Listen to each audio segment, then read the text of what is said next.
नमस्कार welcome to Odisha job informer 2.0 तो आसीगल आपण एमसीएल तरफ आपण कोल इंडिया वैकेंसी आसी अच्छी आपण 664 प्लस पोस्ट रही आपण दरमाटी 47,000 टंका पर्यंत रहिबो।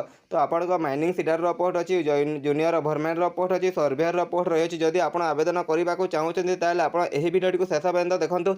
मुझे भिडियो रिक्वायरमेंट संपूर्ण डिटेल आपको जनईदेवी। कंपनी नेम देखा गले आपण महानदी कोल्डफिल्ड लिमिटेड एमसीएल तरफ रही अच्छी पोस्ट नेम गुड़ी देखा गले junior government TNC group C post अच्छी mining sirdar TNC group C post अच्छी surveyor TNS group C group B post अच्छी ट्रांसलेटर पोस्ट अच्छी आपण क्लारिकल ग्रेड 3 पोस्ट अच्छी टेक्नीशियन पोस्ट अच्छी और आपण टीएनएस ग्रुप सी पोस्ट रही अच्छी टोटाल पोस्ट आपण 667 रही अच्छी।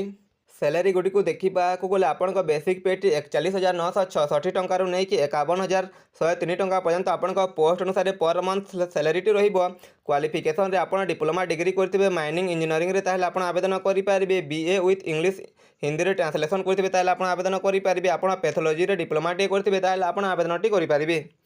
एज लिमिट देखा गले आपण मिनिमम एज 18 वर्ष रही अच्छी और मैक्सिमम एज आपण 30 वर्ष रही अच्छी। स्टार्ट डेट फॉर एप्लाय तो आपण 16 मार्च 2024 रु रिक्वायरमेंट आवेदन स्टार्ट हम और लास्ट डेट रही 6 एप्रिल 2024। तो आप 16 मार्च 2024 आसिले आप आवेदन करेंगे। ऑफिशियल वेबसाइट है आपण महानदी कोल.in आप वेबसाइट को विजिट करके आवेदन करेंगे। MCL technician mining sirdar and other vacancy 2024 detail गुड़ी को देखा गले आपण junior government TNS group C आपण 47,330 टंका पर मंथ सैलरी दिज्व। ये आपण टोटाल 192 पोस्ट रही अच्छी mining sirdar TNS group C आपण 47,330 टंका पर मंथ सैलरी दिज्व। ये आपण 448 पोस्ट रही अच्छी सर्वेयर टीएनएस ग्रुप बी आपण 51,103 टंका पर मंथ सैलरी दिज्व और ये आपण 24 पोस्ट रही अच्छी। बैकलॉग ओनली पोस्ट रे आपण ट्रांसलेटर ग्रेड 3 रे आपण 41,966 टंका पर मंथ सैलरी दिज्व। ये आपण गोटे पोस्ट अच्छी टेक्नीशियन पैथोलॉजी रे आपण 47,330 टंका पर मंथ सैलरी दिज्व और ये आपण 2टी पोस्ट रही अच्छी टोटाल आपण रिक्वायरमेंट 667 पोस्ट रही अच्छी। जदि आपण एलिजिबल होते ताहले आपण आवेदन करेंगे। एज लिमिट देखा गले आपण रिक्वायरमेंट मिनिमम एज 18 वर्ष रही अच्छी और मैक्सिमम एज आपण 30 वर्ष रही अच्छी।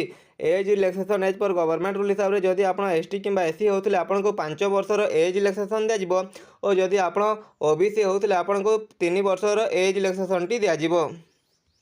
एप्लिकेशन फी गुड़ी को देखा गले आपण कैटेगरी वाइज जदि आप जनरल ओबीसी कैटेगरी होते ताले ईडब्ल्यूएस कैटेगरी होते आपंठ 1,000 टंका एप्लिकेशन फी लगे और आपड़ जदि ST SC PWBD ex serviceman होते फीमेल कैटेगरी होते आप मागणार आवेदन करेंगे आपंठ कौन भी एप्लिकेशन फी लगे ना।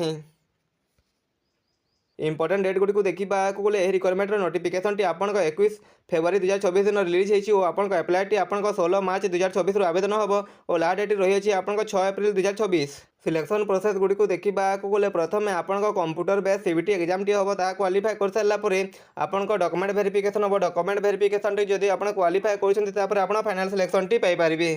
हाउ टू एप्लाय तो आप केमी आवेदन करेंगे तो प्रथम आप एमसीएल ऑफिशियल वेबसाइट को विजिट करेंगे जोटा कि आपण महानदी कोल.in रही आप वेबसाइट को विजिट कर सारापर रिक्वायरमेंट सेक्शन टी को जी से आपको गोटे एप्लिकेशन फॉर्म टी थी ताको भल भाव फिलअप करेंगे निजर mobile number email ID basic information आपण क्वालिफिकेशन डिटेल गुड़ी को देकी फिलअप करेंगे। फिलअप कर सारापर निजर एप्लिकेशन फॉर्म रे निजर से पर्सनल डिटेल दे सारापर निजर एजुकेशनल डिटेल दे सारापर आपण कैटेगरी वाइज जब एप्लिकेशन फी लगुव ताल पे करेंगे। पे कर सारापर आप निजर एप्लिकेशन फॉर्म को भल भाव में पढ़ी सबमिट करेंगे। सबमिट कर सारापर आप एग्जाम कि इंटरव्यू डेट से जाकि एग्जाम टी सिलेक्शन टी नहीं पारे।